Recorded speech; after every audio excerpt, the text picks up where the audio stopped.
चलिए तो अपन जो पढ़ने वाले हैं वो है चैप्टर नंबर 15 आपका। ओके, थियरी वाला चैप्टर है पूरा। काफ़ी चीज़ें आपको पता है, कुछ नहीं पता है तो वो देख लेते हैं। इसमें आपको बेसिकली जो ईयर्स रहेंगे या और कुछ डेट्स रहेंगी वो अच्छे से याद होनी चाहिए, कुछ फुल फॉर्म होगी वो अच्छे से याद होनी चाहिए। ओके, चलिए फिर। तो चैप्टर का नाम है national and international accounting authorities.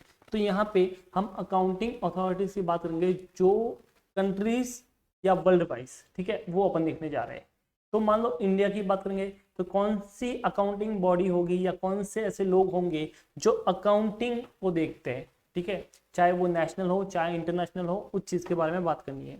तो यहाँ पे पहले नेशनल लेवल की बात करते हैं, ठीक है, नेशनल लेवल की बात करने जा रहे हैं। तो नेशनल लेवल पे कौन होते हैं उनकी हम बात करेंगे। तो सबसे पहले देखो आपको दे रखा है आपकी ही अकाउंटिंग बॉडी जो है institute of companies secretary of India, जिसे हम बोलते हैं ICSI। ओके, तो institute of companies secretary of India के बारे में हम बात करने जा रहे हैं। तो देखते हैं उसके बारे में, उसमें क्या है। अब the institute of the companies secretaries of India is the only recognised professional body of India to develop and regulate the profession of company secretary in India. तो कंपनी सेक्रेटरी बनाने के लिए सिर्फ एक ही बॉडी है, यानी अगर आपको CS बनना है तो ऑब्वियसली अपने को ICSI में ही रजिस्टर करना पड़ेगा। It is the premier national professional body set up under an act of parliament. तो ऑब्वियसली ये जो है ना, ये पार्लियामेंट में ही रजिस्टर हुई है, मतलब पार्लियामेंट ने इसको बनाया है, ठीक है। तो पार्लियामेंट तो आप समझते होंगे, जहाँ पे ये नहीं चलेगा वो नहीं चलेगा, ये जो बनाते हैं ना, अपना पता होगा ना, मोदी जी जहाँ पे बैठते और सब, लालू जी भी बैठते थे जहाँ पे कॉमेडी होती थी, ठीक है, कोई एक्ट पास होता है तो वहाँ पे ये बनाए। कब बना था? कंपनी सेक्रेटरीज एक्ट 1980 1980, तो 1980 में ये बना है। ICSI functions under the jurisdiction of the ministry of corporate affairs यानी MCA। तो ऑब्वियसली MCA के अंदर काम करता है। Government of India. The institute provide top quality education to the student of the company secretary CS force and the best quality set standard to CS member. ICSI has been contributing to the initiative of a government of India that have potential to excel the social economic growth of India. तो obviously वो उसमें help करती है। Now, company secretary is the senior position in a private or public sector organization, normally in the form of managerial position और the above. तो ये तो आपको पता होगा, CS जो है वो प्राइवेट सेक्टर में भी होते हैं, पब्लिक सेक्टर में भी होते हैं और एज अ मैनेजरल पर्सन काम करते हैं।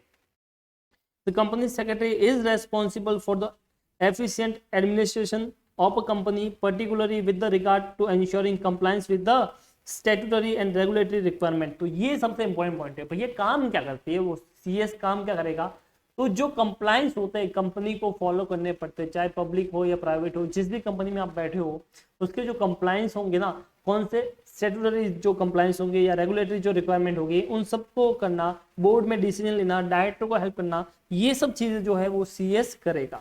ओके, अब despite the name of the role is not clerical और सेक्रेटरियल। तो नाम से मतलब नहीं, कंपनी सेक्रेटरी तो कोई सेक्रेटरी नहीं होता, कोई पर्सनल PA नहीं है। The company secretary ensure that the organization complies with the relevant legislation and regulation and keep board member informed of their responsibilities. तो काम उसका क्या है कि ये देखना कि क्या उस कंपनी ने सारे रूल्स एंड रेगुलेशन जो उसको फॉलो करने चाहिए थे, क्या वो कंपनी ने फॉलो किए कि नहीं किए। और जो मैनेजरल पर्सन है उनको इन्फॉर्म करना कि भैया कि इस कंपनी जो है ना, इसने ये बोर्ड मेंबर को बताना कि इसने ये फॉलो किए नहीं किए। ओके, वो चीज़ है। जैसे मान लो रिलायंस कंपनी है तो अंबानी जी हर चीज़ का थोड़ी ध्यान रखेंगे कि इसका ROC का फॉर्म फाइल हुआ कि नहीं हुआ या दूसरा कुछ हुआ कि नहीं हुआ। तो ऑब्वियसली यहाँ पे जो कंप्लायंस है वो पूरा CS देखेगा और वो बताएगा कि अंबानी जी देखिए यहाँ पे आपकी कंपनी ने इतना डिफॉल्ट किया, ये किया वो किया, वो सब बताएगा। Company secretaries of companies are the companies representative on a legal document and it is their responsibility to ensure that the company and its director operate within the law. It is also their responsibility to register and communicate with the shareholder to ensure that the dividend are paid to and to maintain company records such as a list of directors and shareholders and the annual account. बाकी चीजें भी share लोग बताने के भाई company ने सब follow किया है, डिविडेंड उनको मिला है कि नहीं मिला है, मिला है तो क्या कंप्लायंस फॉलो की है, अकाउंट्स, बाकी वो सब चीजें भी चेक करता है। अब बात करते हैं ICAI की, यानी institute of chartered accountant of India. तो भैया जो ICAI है ना वो क्या है, वो एक नेशनल प्रोफेशनल अकाउंटिंग बॉडी है। तो अगर आपको पूछे नेशनल प्रोफेशनल अकाउंटिंग बॉडी कौन है, तो ICAI है। Okay, it was establish on the 1 July 1949। 1949, इतना जल्दी, इतना पहले अपना ICAI आया था, ठीक है, 1 जुलाई को। तो ये डेट याद रखना, बाकी सब तो ठीक है, ये डेट याद रखना, 1 July 1949 as a statutory body under the chartered accountant act 1949। Obviously 1949 में आया तो एक्ट भी तभी बना होगा। Enacted by the parliament, obviously parliament ने, जैसे CS को पार्लियामेंट ने बनाया वैसे CA को भी पार्लियामेंट ने बनाया, to regulate the profession of chartered accountancy in India. ICAI is the second largest, हाँ ये वर्ड इंपॉर्टेंट आ गया, कौन सा है भैया ICAI अपना second largest professional accounting and finance body in the world. तो अब आएगा भैया मजा कि यहाँ पे एग्जाम में इसके ऊपर क्वेश्चन आ सकता है कि ICAI जो है वो कौन सा है, सेकंड लार्जेस्ट बॉडी अपना in the world. ICAI is the only licensing come regulating body of the financial audit and accounting profession in India. एकमात्र ऐसा है जो अकाउंटिंग और फाइनेंशियल चीजों को देखता है। It is recommended that the accounting standard to be followed by the companies in India to National Advisory Committee on Accounting Standard and the set of the account standard to be followed by the other type of organization। तो ये देखता है कि क्या वो accounting standard follow कर रहे हैं नहीं कर रहे।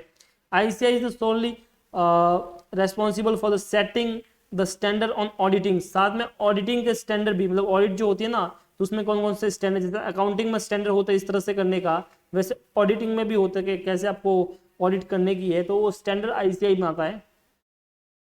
तो ICAI is solely responsible for the setting the standard on auditing to be followed in the audit of financial statement in India। It also issued other technical standard like standard on internal auditing, corporate affairs, ठीक है, etc. to be followed by the practicing chartered accountant। It is work closely with the government of India, RBI, SEBI और बाकी जो होता है ना उन सबके साथ ही काम करती है मिलके। Only a member of ICAI can be appointed as a statutory auditor of a company under the Companies Act 2013। That's a very important point कि एक चार्टर्ड अकाउंटेंट ही ऐसा बंदा है जो कंपनी की ऑडिट कर सकता है और कोई नहीं कर सकता, ठीक है। तो ये चीज आप ध्यान रखना। कौन सी ऑडिट, तो ऑडिट आपको ध्यान रखना स्टैट्यूटरी ऑडिट, ठीक है। तो जो स्टैट्यूटरी ऑडिट होता है ना वो सिर्फ एक CA कर सकता है, इंटरनल ऑडिट CA CS कोई भी कर सकता है, बट जो स्टैट्यूटरी ऑडिट होती है वो कौन कर सकता है, ओनली चार्टर्ड अकाउंटेंट। आगे देखते हैं। The Institute of Chartered Accountant of India was established under the Chartered Accountant Act 1949, passed by the Parliament of India within the objective of the regulating accountancy profession in India। It's prescribed the qualification for the chartered accountant, conduct the requirement examination and the grant license in the form of certificate of practice। तो भैया एक तो CA बनाएगी, ठीक है ये, और audit के क्या स्टैंडर्ड है वो बनाएगी, और अकाउंटिंग स्टैंडर्ड क्या हो गया वो बनाएगी, सब चीज़ें। और भैया यहाँ पे एग्जाम भी वही कंडक्ट कराती है CA के, ओके। और आपको ऑडिट करने के लिए लाइसेंस भी हमको वही मिलता है जिसे हम बोलते हैं सर्टिफिकेट ऑफ प्रैक्टिस बोलते हैं, शॉर्ट में बोलते हैं COP, वो अपना इंस्टीट्यूट देता है अपने को।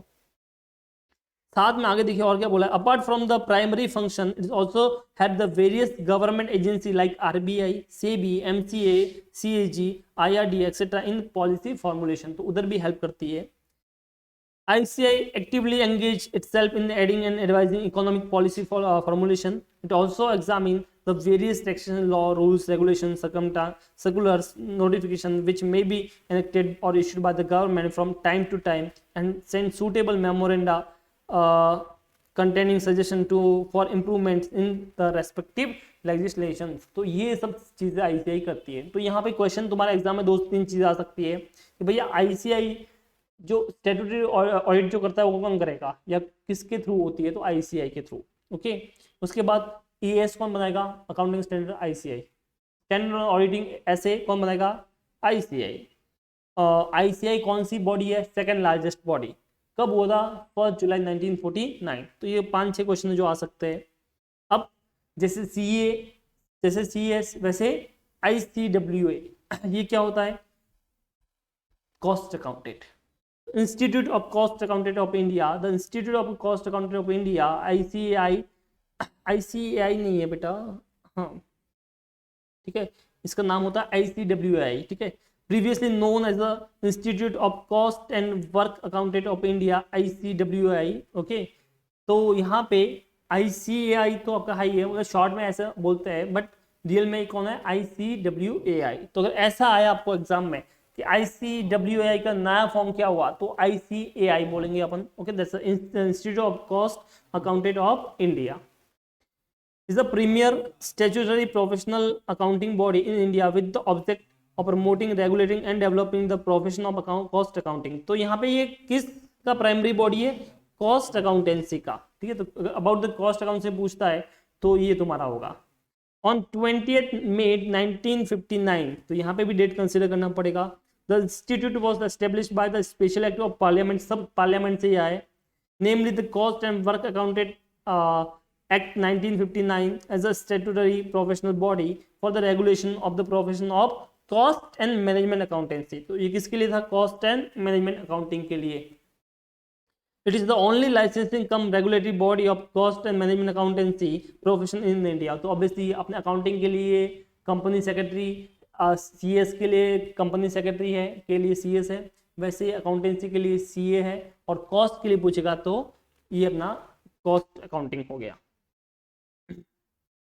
उसके बाद बाकी सब ठीक है, ये वो स्टैट्यूटरी सब फॉलो करता है।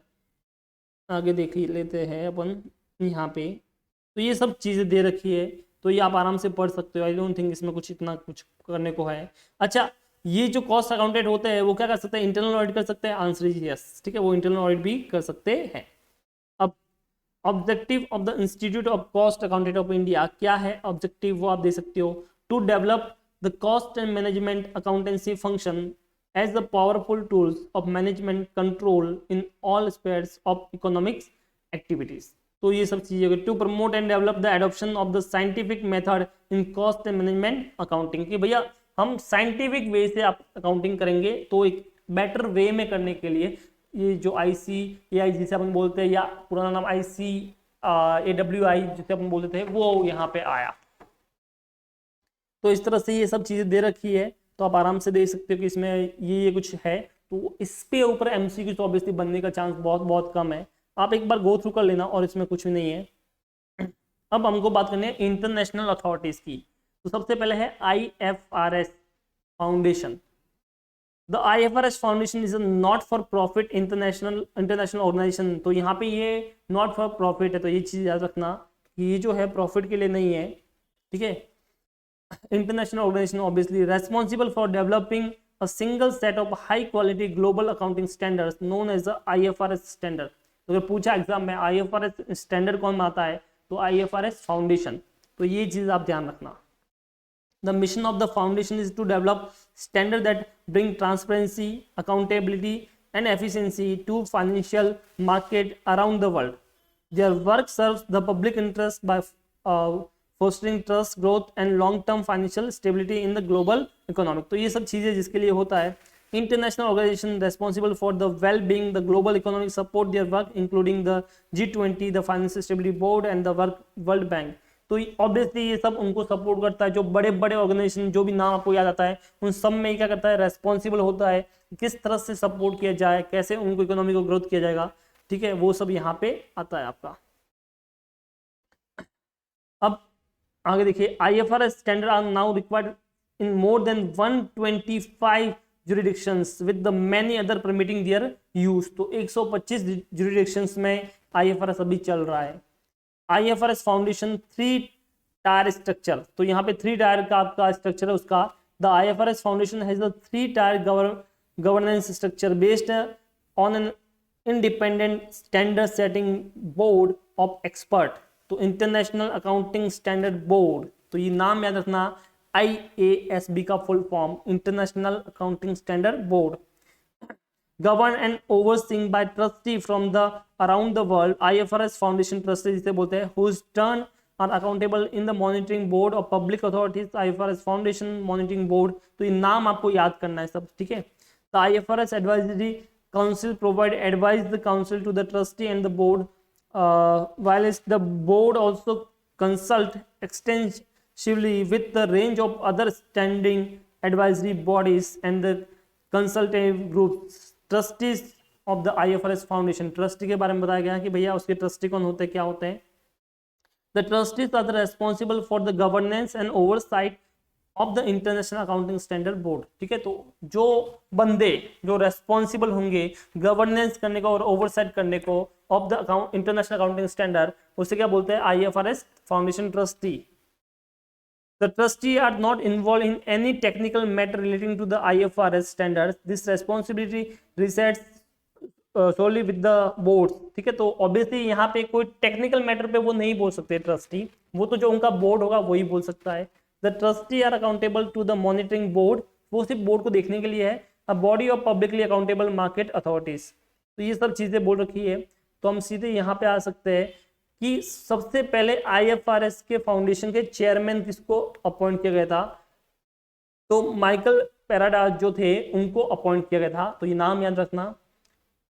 अब ट्रस्टी जो थे वो फर्स्ट बने थे कब, 1 जनवरी 2012 को, एंड सेकेंड टर्म उनका जो था वो 31 दिसंबर 2017 तक चला था. He will remain the position until the successor in his place. The trustee की रेस्पॉन्सिबिलिटी क्या रहेगी, तो ऑब्वियसली आप पढ़ सकते हो. ठीक है, इसमें एग्जाम पे क्वेश्चन बनने का चांस कम है. उसके बाद सब ये नाम वाम याद रखना आप, और बाकी तो ठीक है. IFRS एडवाइजरी काउंसिल, तो ये IFRS एडवाइजरी काउंसिल कौन होगा, उसमें क्या होगा, वो सब चीजें दे रखी है. फाइनेंशियल रिपोर्टिंग काउंसिल, ये यूके की ऑर्गेनाइजेशन है. जैसे अपने इधर CACS है, वैसे वहाँ पे जो इंटरनेशनल लेवल की चीजें देखती है वो कौन है, फाइनेंशियल रिपोर्टिंग काउंसिल. तो ये सब चीजें है. उसके बाद है accountancy and actuarial discipline board of UK, तो ऑब्वियसली वो जो है वो सब देखती है, कंप्लायंस करती है. प्रोफेशनल ओवरसाइट बोर्ड, ऑब्वियसली ये भी आप एक बार जस्ट गो थ्रू कर लेना, इसके ऊपर MCQs आने के चांस बहुत कम है. European financial reporting advisory board, तो ऑब्वियसली सब यूरोपियन जो भी अपने कंट्रीज है उनको मिला के जो बनी है बोर्ड, वो आपकी ये आ गई. तो ये आप एक बार जस्ट गो थ्रू कर लेना, ताकि अगर एग्जाम में उससे रिलेटेड कुछ भी आए तो क्लिक हो जाएगा. फिर American institute of certified public accountant, जिसे AICPA बोलते हैं, तो ये फुल फॉर्म आपको याद रखनी है. ओके, और फुल फॉर्म याद रखनी है आपको बस, और कुछ इसमें इतना कुछ है नहीं. कितने कंट्रीज में चल रहा है, कब हुआ, तो वो एक बार गो थ्रू कर लो. ऑस्ट्रेलियन अकाउंटिंग स्टैंडर्ड बोर्ड, जैसे इंडिया में ICAI है, वैसे ऑस्ट्रेलिया में क्या है AASB. तो ये है आपका फुल फॉर्म याद रखना, और कौन सी कंट्री में है वो याद रखो, कौन सी कंट्री का क्या है. इसी तरह कनाडा की कौन सी है, financial reporting and insurance standard Canada, तो ये सब नाम आप याद कर लेना. Canadian institute of chartered accountant, तो ये सब नाम है आपको याद करने हैं, बाकी इसमें ज़्यादा टाइम वेस्ट नहीं करना है. Accounting standard board of Japan, तो ये सब याद रखना है. अब जो ये MCQs दे रखना आप इनको अच्छे से कर लो. ओके, तो जो MCQs छेड़ के दे रखे हैं विद आंसर दे रखे हैं, तो आप इनको एक बार अच्छे से कर लो. बाकी फुल फॉर्म कौन सा कब डेट पे आया है वो याद कर लो. एक MCQs इसमें से आने के चांस है, आएगा वो भी कंफर्म नहीं है, चांसेस है कि एक MCQs इसमें से आ सकता है. ठीक है, तो ये था आपका नेशनल एंड इंटरनेशनल जो आपके अकाउंटिंग बॉडीज होते हैं वो वाला chapter. Now chapter number 16, that is called adoption, conversion and interpretation of IFRS and accounting standard in India. तो मैं आपको स्टार्ट में बता चुका हूँ गैप होता है नेशनल लेवल का, इंटरनेशनल लेवल का. पहले AS था अपने उधर, फॉरेन में क्या था IAS था, फिर अपने इधर फॉरेन में IFRS आया, तो अपने इधर इंड AS आया. ठीक है, तो ये सब चीजें चली है. अब ऑब्जेक्टिव क्या होते हैं अकाउंटिंग स्टैंडर्ड के, तो मैं देखो आपको है ना एग्जाम के हिसाब से पढ़ा रहा हूँ, तो कोई एग्जाम में MCQs में ऑब्जेक्टिव आपको नहीं आएंगे, बट ऐसा हो सकता है 3 ऑब्जेक्टिव दे दिए फिर बोलेगा इनमें 4 दे दिए उसमें से कौन सा नहीं है, तो वैसा पूछ सकता है. तो एक बार जस्ट गो थ्रू कर लेना कि भैया ये क्या है. IAS जो है ना इंटरनेशनल अकाउंटिंग स्टैंडर्ड, इसका ऑब्जेक्टिव क्या है, to formulate and publish international accounting standard, बराबर बात है, to promote their worldwide acceptance and observation. Okay, तो इस तरह से आप एक बार गो थ्रू कर लेना, आपको देखते ही समझ में आ जाएगा. Non acceptability of international accounting standard, कि भैया कौन एक्सेप्ट करता है कौन नहीं करता है, वो चीजें हैं. फिर IFRS फुल फॉर्म याद रखना, फुल फॉर्म एग्जाम में आ सकता है, इंटरनेशनल फाइनेंशियल रिपोर्टिंग स्टैंडर्ड. ठीक है, जो भी दूसरा फुल फॉर्म आपको एग्जाम में दे रखा होगा वो उससे मिलते जुलते होगा, तो इसका फुल फॉर्म अच्छे से याद करना, 2-3 बार पढ़ लेना. उसके बाद ये सब बॉडी है, मैं इसके बारे में आपको ऑलरेडी बता चुका हूँ. International financial reporting standard IFRS जो है अपना, ठीक है, इसके बारे में थोड़ा सा देख लेते हैं।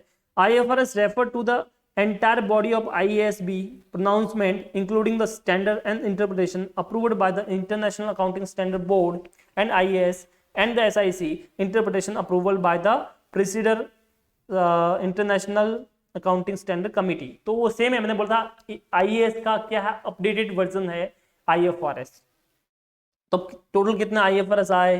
Broadly IFRS consist of 9 international financial reporting standard, 29 international accounting standard, 16 international financial reporting interpretation और 11 स्टैंडर्ड इंटरप्रिटेशन। ठीक है, तो simplify simple IFRS are AS of the world. जो अपने इधर अकाउंटिंग स्टैंडर्ड है इंडिया में, वो इंटरनेशनल रूप में क्या है, IFRS है। तो ये सब चीजें है। Converse of IAS with IFRS, ये क्या था, तो मैं आपको समझा चुका हूँ कि एक तो होता है कन्वर्जन, एक होता है एडॉप्शन। एडॉप्शन मतलब सेम चीज को एडॉप्ट करना, कन्वर्जन मतलब उसमें कुछ चेंजेस करना, अपडेट करना। तो वो सब चीजें अभी कब कब क्या हुआ, तो गो थ्रू आप कर सकते हो। रोड मैप क्या रहेगा इसका, कब से शुरू हुआ, कब से मैंडेटरी हुआ, इंडिया में इंड-एस हुआ, तो देख सकते हो road map of the application of the end-S of MCA। Phase 1 हुआ था सबसे पहले, तो जब ये इंड-एस आया था ना, मतलब पहले AS था, फिर उसका अपडेट वर्जन हुआ, तो इसे बोला इंड-एस। तो ये डायरेक्ट सबके ऊपर एप्लीकेबल नहीं किया गया, क्योंकि उनको पता ही नहीं था इसके बारे में इतना, तो उन्होंने कुछ सीक्वेंस वाइज किया। तो सबसे पहले स्टार्ट किया फेज 1, जैसे कोरोना के लिए लॉकडाउन कैसे अलग अलग वे में अनलॉक हुआ है, वैसे ही यहाँ पे फेज 1 आया, that is called mandatory for the accounting period beginning on और आफ्टर फ्रॉम 1 अप्रैल 2016। तो ऑब्वियसली उससे पहले नहीं था, बट उसके बाद से क्या हो गया, मैंडेटरी हो गया। तो किन के ऊपर मैंडेटरी था, कंपनीज हुज इक्विटी और डेब्ट सिक्योरिटी आर लिस्टेड। इसका मतलब जो स्टॉक एक्सचेंज में लिस्टेड है ना, उनके लिए कंपलसरी था। Companies who are in the process of listing, जो लिस्टिंग के प्रोसेस में था, तो याद करो लेवल 1 एंटिटीज, उसके बारे में बात की गई है। उसके बाद कंपनीज हैविंग नेटवर्थ 500 करोड़ और मोर, तो यहाँ पे नेटवर्थ याद रखना, जिसका नेटवर्थ 500 करोड़ और मोर था, उसके लिए कंपलसरी था फेज 1। अनलिस्टेड में जिनकी net worth obviously unlisted but net worth उनका 500 करोड़ और मोर है, तो भी उसके लिए कंपलसरी था इंड-एस फॉलो करना। होल्डिंग और सब्सिडी और joint venture of associate companies जो A और B में आती है, वही उनका हो जाएगा।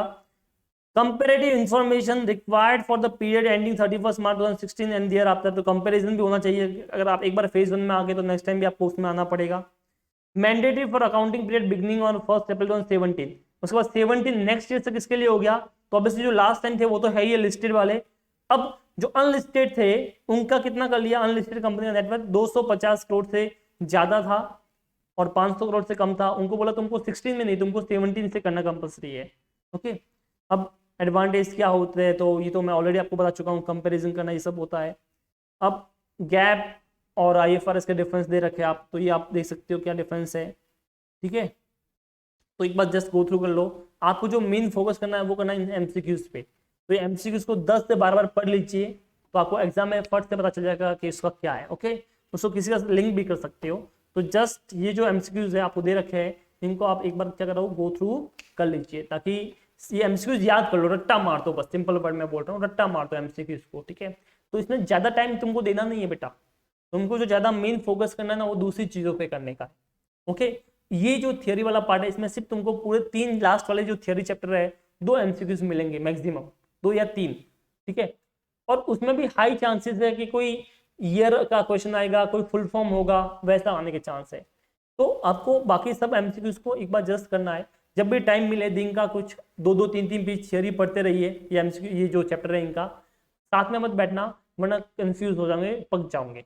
तो 2-3 पेज पढ़िए दिन का, फिर नेक्स्ट डे पे 2-3 पेज पढ़िए, गो थ्रू कीजिए, और जो पीछे वाले MCQs है उनको एकदम अच्छे से याद कर लीजिए, ताकि कुछ प्रॉब्लम नहीं होगा।